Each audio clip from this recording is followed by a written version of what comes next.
本频道需要大家支持，欢迎订阅点赞。俗语有云：月到15，光明少；人到中年，万事休。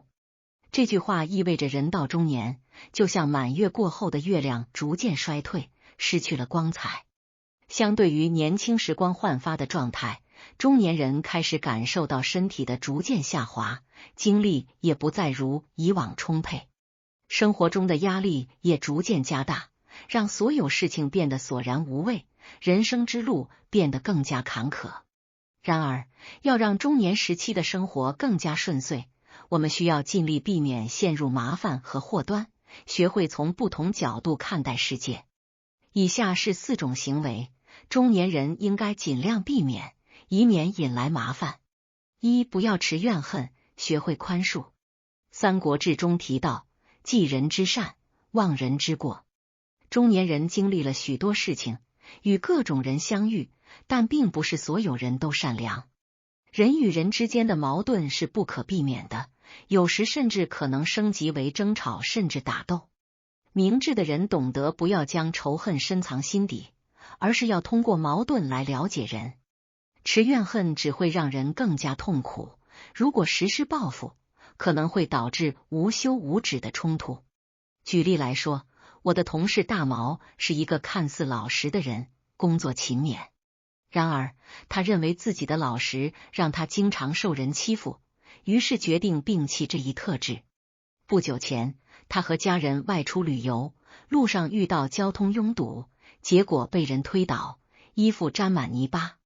生气的他站起来后，瞪了对方一眼，要求对方赔偿一件新衣服。尽管对方道歉并支付了200元的赔偿，大毛心中仍然怀恨。事情并未就此结束，当天中午，他发现自己的裤子也脏了，膝盖上还有一个小洞。大毛认为200元的赔偿远远不够，于是决定继续寻求赔偿。然而，这次争执演变成了一场冲突，导致双方被警方带走。在中年时期，理解得饶人处且饶人的道理至关重要。持怨恨只会让人更加痛苦，而宽恕则有助于减轻心灵负担，避免麻烦和祸端。2. 对已婚的中年人来说，不要沉迷于婚外的爱情，要学会放下。中年人已经结婚的情况很常见，应该专注于真爱家庭。中年时期的婚姻往往脆弱，很多婚姻在7年之痒时期破裂。婚外的爱情对婚姻造成巨大伤害，不管谁陷入其中，都会引发家庭矛盾，甚至导致纠纷。我曾经被一位男性读者咨询，我爱上了比我年轻10多岁的女人，该怎么办？我追问他是否已婚，他回答说，孩子都长大了。进一步追问他是否和妻子过不下去，他沉吟片刻后回答，不是过不下去，但感到很累。在恋爱初期，他不是这样的，如今经常抱怨，责怪我。从他的回答中，我明白了中年人婚姻中的一个普遍问题，即缺乏有效沟通，而互相指责变得更加频繁。一些夫妻都有工作，下班后都感到疲倦，不愿交流，或者一旦交流，都是抱怨，导致进一步疲劳。缺乏沟通的夫妻关系变得脆弱，容易陷入婚外的情感纠葛。在中年时期，如果陷入婚外情，忽略了家庭，或者被伴侣发现，将对家庭和个人产生严重影响，甚至导致离婚。离婚可能看似普通，但对于中年人来说，却可能带来重大的生活变化。如果离婚后无法找到合适的伴侣，将导致孤独晚年的悲惨结局。3. 当面对恶意人时，不要沉溺于纠缠，要学会远离。人人都讨厌恶意人，但纠缠他们只会带来更多损失。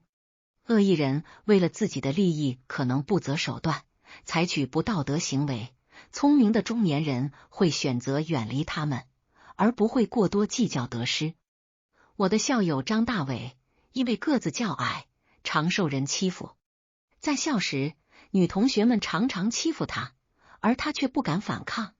走入社会后，张大伟仍然受到欺凌，但逐渐学会了避免与恶意人交往，主动与老实人建立友谊，远离那些欺负他的人。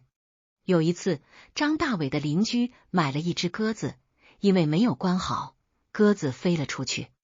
邻居却毫不犹豫地指责张大伟偷走了鸽子，理由是张大伟家阳台上有鸽子粪便。双方争吵片刻后，张大伟主动支付了数十元的赔偿。虽然邻居不满，但张大伟选择避免进一步冲突，两家之间维持了距离。张大伟的做法在校友聚会上引发了争议，但他坚信损失一点点利益不是什么大事，纠缠他人只会浪费时间和精力，令人烦恼。我避开那些恶意的人，无论他们离我多远。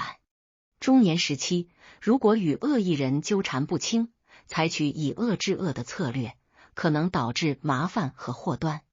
例如，如果别人对你不公平指责，可能是为了激怒你，在众人面前出丑。如果你真的愤怒了，那就是中了对方的计谋，有可能做出愚蠢的事情。4. 不要过于急功近利，学会稳步前进。好大喜功的行为对中年人来说是不明智的，因为速度越快，摔倒的可能性也越大。中年时期，如果事业不稳定，满心欢喜地追求高收益，做出不切实际的决策，一旦失败，再起步将变得更加困难。因此，追求急功近利只会惹祸上身。聪明的中年人会选择稳健前进，不操之过急。他们会谨慎巩固自己的成就，即使一开始负债累累，也会制定合理的计划，逐步前进，每一步都充实而有收获。有一句农村俗语说，一口吃不成一个大胖子。如果过于急功近利，超越了自身能力范围，个人事业将变得难以控制，越发混乱。中年人应当谨慎行事，从容前进，才能取得更大的成就。综而言之，中年人要避免与人结怨、沉迷婚外情、与恶意人纠缠、过于急功近利这4种行为，以规避麻烦和祸端，使人生更加顺畅。